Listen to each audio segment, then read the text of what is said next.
السلام علیکم ورحمۃ اللہ وبرکاتہ۔ اعوذ باللہ من الشیطان الرجیم، بسم اللہ الرحمن الرحیم۔ قربانی کا مسنون طریقہ، اپنی قربانی کو خود اپنے ہاتھوں سے ذبح کرنا جو ہے وہ زیادہ افضل ہے۔ پیارے نبی صلی اللہ علیہ وآلہ وسلم اپنے ہاتھوں سے ذبح فرماتے تھے جانور کو، اور حجۃ الوداع کے موقع پر آپ نے 63 اونٹ اپنے ہاتھوں سے ذبح فرمائے۔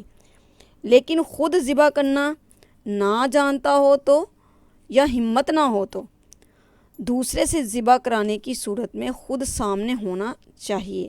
قربانی کے وقت جو ہے ذبح کرنے والے کا رخ جو ہے قبلہ کی طرف ہونا چاہیے، اور جانور کا بھی رخ جو ہے وہ قبلہ کی طرف ہونا چاہیے۔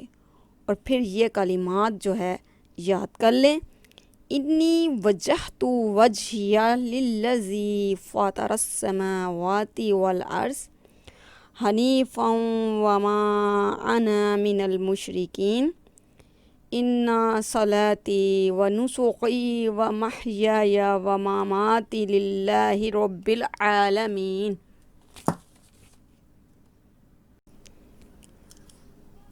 قربانی کی نیت دل سے کرنا کافی ہے، زبان سے کہنا ضروری نہیں۔ البتہ ذبح کرتے وقت ذبح کرنے والا بسم اللہ، اللہ اکبر کہنا ضروری ہے۔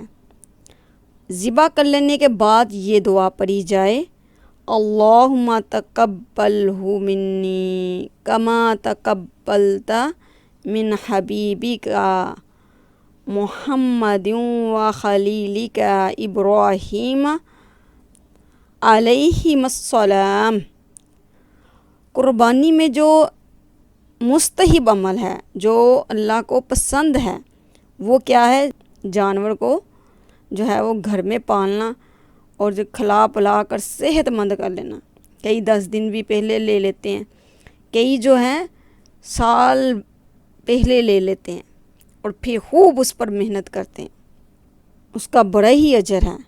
ذبح سے پہلے چھری کو خوب تیز کر لینا، ذبح کے بعد جانور اچھی طرح ٹھنڈا ہونے دینا۔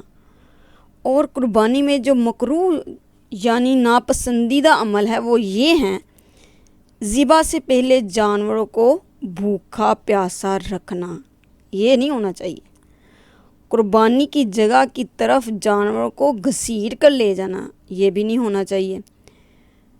جانور گرانے اور ذبح کرنے میں بے جا سختی کرنا، جانور کے سامنے چھری تیز کرنا، جانور لٹانے کے بعد چھری تیز کر کے دیر کر دینا، ایک جانور کو دوسرے جانور کے سامنے ذبح کرنا، گردن کے اوپر سے ذبح کرنا،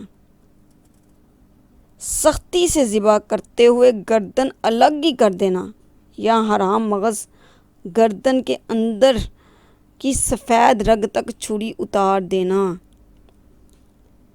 جانور کو ٹھنڈا ہونے سے پہلے ہی گردن علیحدہ کرنا یا چمڑا اتارنا شروع کر دینا اس کا، یہ سارے ناپسندیدہ کام ہیں اور اس سے بچنا چاہیے، اجتناب کرنا چاہیے، تاکہ اللہ تعالیٰ کے ہاں ہماری قربانی جو ہے صحیح طرح قابل قبول ہو۔ وما علینا الا البلاغ المبین۔